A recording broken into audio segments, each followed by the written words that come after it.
नमस्कार साथियों, सभी की दीपावली की बहुत हार्दिक शुभकामनाएं। और हम बात आज करेंगे दीपावली के उपलक्ष्य में यूनिफाइड पेंशन दोस्तों, यूपीएस पेंशन स्कीम जो केंद्र सरकार ने लॉन्च करी है दोस्तों, 2024 में लॉन्च करी गई है और ये लागू होगी एक अगले साल 2025 में लागू होगी दोस्तों। 1 अप्रैल से 1 अप्रैल 2025 से लागू होगी। 24 में केंद्र सरकार ने लागू कर दी। तो ये अब पेंशन हो गई, एक ओल्ड पेंशन हो गई, एक एनपीएस हो गई और दोस्तों एक हो गई यूनिफाइड पेंशन यूपीएस दोस्तों।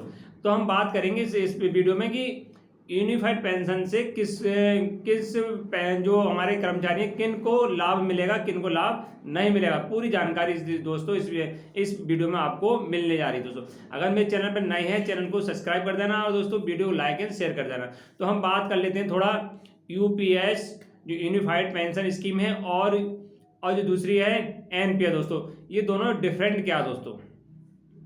फिर उसके बाद लाभ की बात करेंगे कि किसे लाभ मिलेगा यूपीएस में और एनपीएस में, और इससे दोनों में डिफरेंट क्या दोस्तों। हम पहले एनपीएस की बात करें दोस्तों।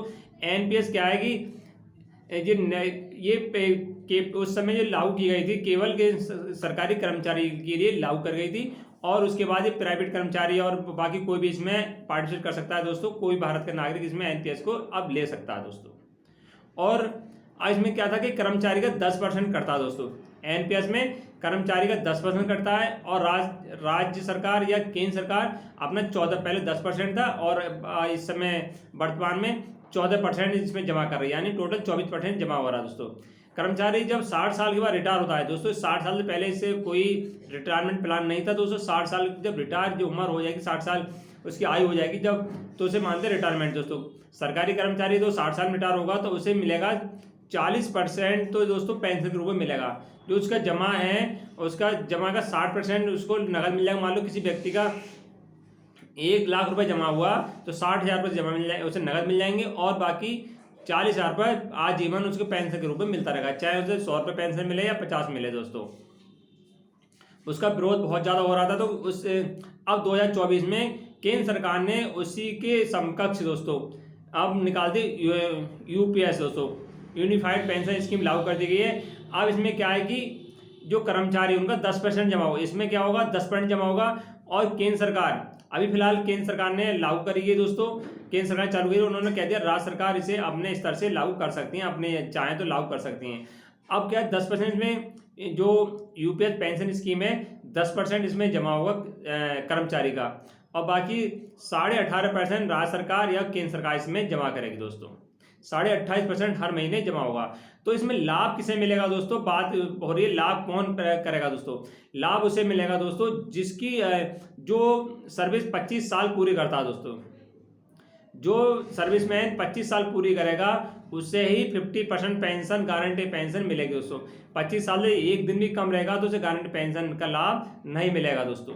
25 साल इसमें नौकरी पूरी करनी कंपलसरी है तभी पेंशन का लाभ मिलेगा दोस्तों।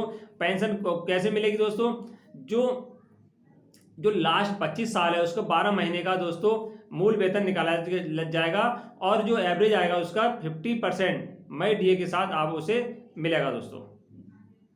मई डीए के साथ 50% जो मूल वेतन होगा उसमें महंगाई भत्ता भी मिलेगा दोस्तों, वो मिलेगा उसे जब रिटायरमेंट 25 साल में रिटायरमेंट 25 साल कंपलसरी के बाद दोस्तों। अगर पेंशन लेना चाह रहा है 25 साल बाद ले सकता है, पेंशन 50% मिलेगी।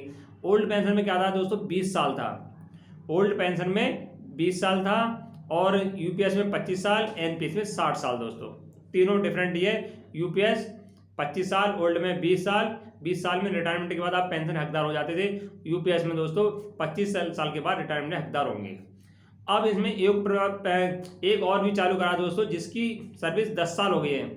किसी के मान लो लेट 50 साल में लगा कोई दोस्तों, कोई 40 साल में लगा, जिसकी लेट लगा तो वो 10 साल सर्विस पूरी करने के बाद भी 10,000 पेंशन का हकदार बन जाएगा दोस्तों। अगर 10 साल से अधिक वो अपनी नौकरी देता सरकार के लिए दोस्तों तो उस हिसाब से पेंशन उसकी अलग अलग बन जाएगी, 11,000 12,000 जैसी उसकी आयु जो पेंशन बनेगी उससे उसकी जो नौकरी के हिसाब से बनती रहेगी दोस्तों। अब इस पेंशन से क्या होगा दोस्तों, जो पेंशन लागू करी यूनिफाइड पेंशन स्कीम जो केंद्र सरकार ने लागू करी गई है, अब इसका लाभ मिलेगा 23 लाख कर्मचारी, जो केंद्रीय 23 लाख कर्मचारी हैं दोस्तों, उन्हें लाभ मिलने जा रहा है। अब सरकार ने कह दिया है चाहे तो आप एनपीएस में जा सकते हैं, चाहे तो यूपीएस पेंशन में जा सकते हैं। दोनों विकल्प खुले हुए हैं दोस्तों। अगर कर्मचारी ने एक बार यूपीएस का चुनाव कर लिया तो एनपीएस में नहीं जाएगा, अगर उसने एनपीएस का चुनाव कर लिया तो यूपीएस में नहीं जाएगा। दोनों में एक बार चुनाव करने का पूरी लाइफ टाइम में मौका मिलेगा दोस्तों। तो समाज की देखभाल करके दोस्तों चुनाव करना है, चाहे यूपीएस का करें चाहे एनपीएस करें। अगर जो कर्मचारी 24 से पहले रिटायर होने, उन्हें भी पेंशन का चुनाव करने का मौका मिलेगा, चाहे यूपीएस में जाएं चाहे एनपीएस में जाएं दोस्तों। बहुत ही बेस्ट स्कीम निकाली केंद्र सरकार ने दोस्तों। अब इसका भी विरोध कर रहे हैं जो सरकारी कर्मचारी हैं, वो कह रहे हैं हमें ओपीएस ही चाहिए दोस्तों। OPS the best pension scheme है। ओपीएस में क्या था, कोई अपना कोई भी कंट्रीब्यूशन नहीं होता था 10% के बाद। अगर सरकार इसमें 10% हटा दे दोस्तों, 10% कह दे कि 10% आपका नहीं जमा होगा, तो ये ओपीएस और ओल्ड पेंशन में कोई अंतर नहीं रहेगा दोस्तों। दोनों सेम पेंशन स्कीम हो जाएंगी। अगर भविष्य में सरकार एनपीएस में कह दे एनपीएस में रहो, चाहे ओपीएस में रहो, चाहे यूपीएस में रहो दोस्तों, अगर इनमें डिफरेंट हटा दिया जाए तो 10% का भी हटा दिया है तो अभी ओपीएस भी बेस्ट पेंशन स्कीम साबित हो सकती है दोस्तों। ये न्यू अपडेट है दोस्तों। 2025 में देखते हैं कि क्या रुझान आते हैं, कर्मचारी कौन इसमें जाना चाहता है, कौन एनपीएस में रहना चाहता है। अब 1 अप्रैल 2025 से लागू होगी दोस्तों। राज्य सरकार भी इसके आने वाले समय में लागू कर सकती है। वीडियो अच्छी लगी हो तो दोस्तों शेयर कर देना और चैनल को सब्सक्राइब कर देना। नमस्कार।